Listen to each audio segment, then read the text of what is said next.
कमलनाथ का सिंधिया को जवाब। बीजेपी में पहुंचकर अतिथि बन गए हैं ज्योतिरादित्य। बीजेपी में सिंधिया की पहचान हो गई है पूरी तरह से खत्म। कांग्रेस नेता कमलनाथ का सिंधिया को करारा जवाब। मध्य प्रदेश में कौन अतिथि है, कौन घर का सदस्य है, इसका फैसला जनता को करने दे।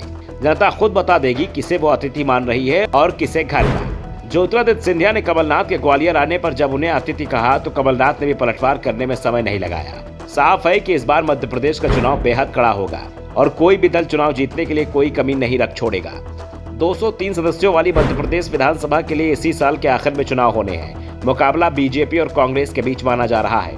वैसे आम आदमी पार्टी ने भी सभी सीटों पर उम्मीदवार उतारने का ऐलान किया है, लेकिन आपकी ताकत जमीन पर नहीं दिख रही है। अभी आपका चुनाव प्रचार भी शुरू नहीं हुआ है। दूसरी ओर कांग्रेस और बीजेपी के चुनाव प्रचार का शोर पूरे प्रदेश में दिखाई दे रहा है। दोनों ही पार्टियों का ग्वालियर चंबल रीजन में खासा जोर है। वैसे तो इस रीजन में विधानसभा की सिर्फ 34 सीट आती है, लेकिन यह भी साफ है कि जिस दल ने इस रीजन में जीत हासिल की उसकी सत्ता मध्य प्रदेश में आई है। 2003 से 2013 तक यहां बीजेपी का दबदबा रहा। 15 साल भी बीजेपी की सरकार रही। 2018 में कांग्रेस ने ग्वालियर चंबल में स्वीप कर दिया तो सरकार कांग्रेस की बन गई और 15 महीने की कांग्रेस सरकार खिलाफ जब बगावत हुई तो इसी रीजन के अधिकांश विधायक बागी हो गए, जिनके इस्तीफे के चलते कमलनाथ की सरकार चली गई और बीजेपी सत्ता में आ गई। उपचुनाव में बीजेपी कांग्रेस पर भारी पड़ी, जिसके बाद शिवराज सिंह चौहान की सरकार ने विधानसभा में बहुमत हासिल कर लिया। ऐसे में ग्वालियर चंबल रीजन कांग्रेस और बीजेपी दोनों के लिए महत्वपूर्ण हो गया है। कांग्रेस के लिए कुछ ज्यादा ही, क्योंकि कांग्रेस को यहाँ पर बगावत का सामना करना पड़ा था और कमलनाथ ने इसी बगावत को अपने दिल से लगा लिया है, क्योंकि बगावत का सबसे ज्यादा नुकसान उन्हें ही हुआ था। उनका सीएम पद हाथ से खिसक गया था। 15 महीने की सरकार चली गई थी और अब कमलनाथ ने इस रीजन पर अपना फोकस बढ़ा दिया है। कमलनाथ ने कांग्रेस नेताओं से कह दिया है कि चुनाव में किसी प्रकार की कमी नहीं होनी चाहिए। जो भी जरूरत पड़ेगी उसे पूरा किया जाएगा, बस किसी तरह से मुकाबला जीतना है। और 2020 में जिन लोगों ने बगावत की उन्हें सबक सिखाना है। ग्वालियर पहुंचे कमलनाथ ने बीजेपी पर तंज कसते हुए कहा कि बीजेपी सरकार में विकास यात्रा शुरू हुई है, क्योंकि प्रदेश सरकार की उपलब्धियां तो नहीं है, केवल सरकारी पैसे का दुरुपयोग किया गया है। अगर विकास होता तो विकास यात्रा निकालने की कोई आवश्यकता ही नहीं होती।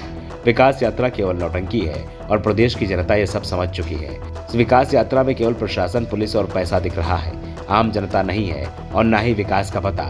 जब हमने सरकार संभाली थी तो हमारा प्रयास था कि मध्य प्रदेश की पहचान बदलेंगे। कांग्रेस सरकार ने 27 लाख किसानों के ऋण माफ किए, 100 रुपए में 100 यूनिट बिजली दी। कमलनाथ ने शिवराज सरकार के खिलाफ जमकर निशाना साधा।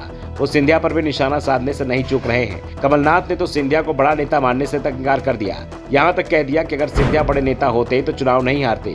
वैसे चुनाव दिग्विजय सिंह भी हारे थे और सिंधिया की तुलना में ज्यादा मार्जिन से हारे थे, लेकिन कमलनाथ के निशाने पर ज्योतिरादित्य सिंधिया बने हुए हैं। कमलनाथ ने कहा कि अगर सिंधिया के नाम पर वोट मिलता है तो फिर ग्वालियर नगर निगम में मेयर बीजेपी का होना चाहिए था, लेकिन जनता ने बता दिया कि वो किसके साथ है। सिंधिया के अतिथि वाले तंज पर कमलनाथ ने कहा कि ग्वालियर चंबल क्षेत्र के लिए कौन अतिथि है कौन नहीं, इस बात का फैसला जनता करेगी। हमने हाल ही में ग्वालियर और मुरैना के महापौर चुनाव जीता है। बीजेपी में सिंधिया जी क्या स्थिति है यह मुझे नहीं पता। इस बात का जवाब आप उन्हीं से पूछिए, ये स्वयं बेहतर बता पाएंगे।